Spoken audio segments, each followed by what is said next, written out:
Good morning, San Diego. Got a tweet from that guy. Could you please show me how you do the ROIC calc for Whitbread?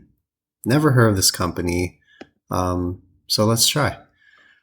Pulled up their annual report here. We are going to start with current assets. And look at this, tricky, flipped current assets. So we got to find them.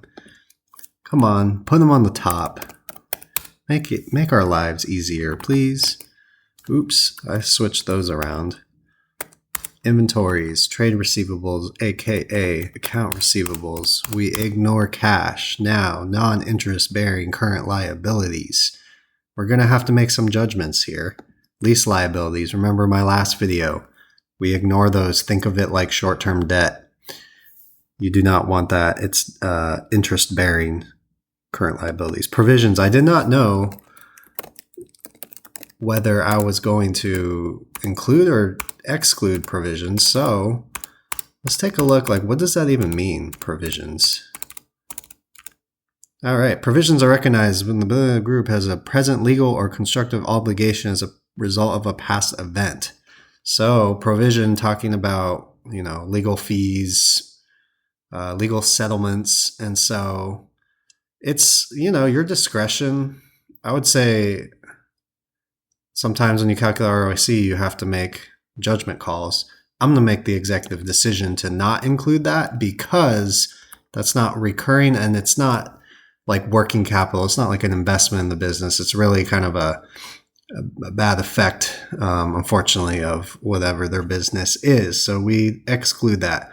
Derivative financial instruments, likely not part of the core business. We ignore that, ignore tax. So we got accounts payable and other financial liabilities. Okay, long-term assets.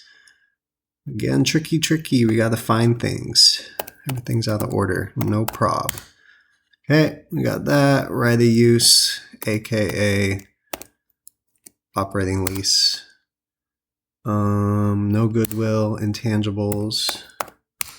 And then this one, investment in joint ventures. I'm going to include it because joint venture is probably something with the core business.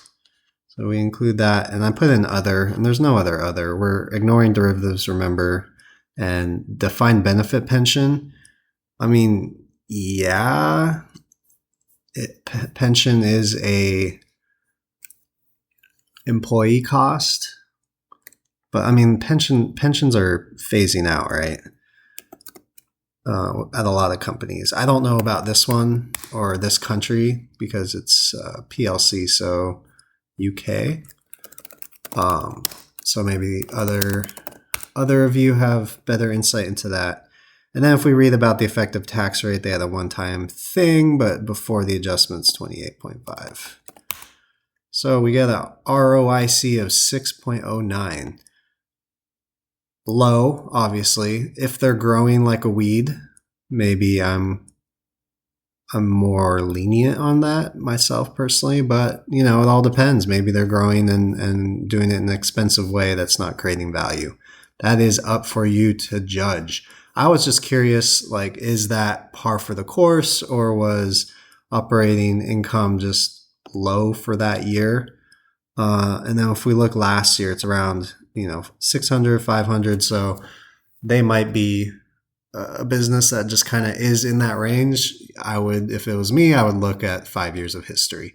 So this is not investment advice. Do your own diligence, but that is the ROIC for Whitbread.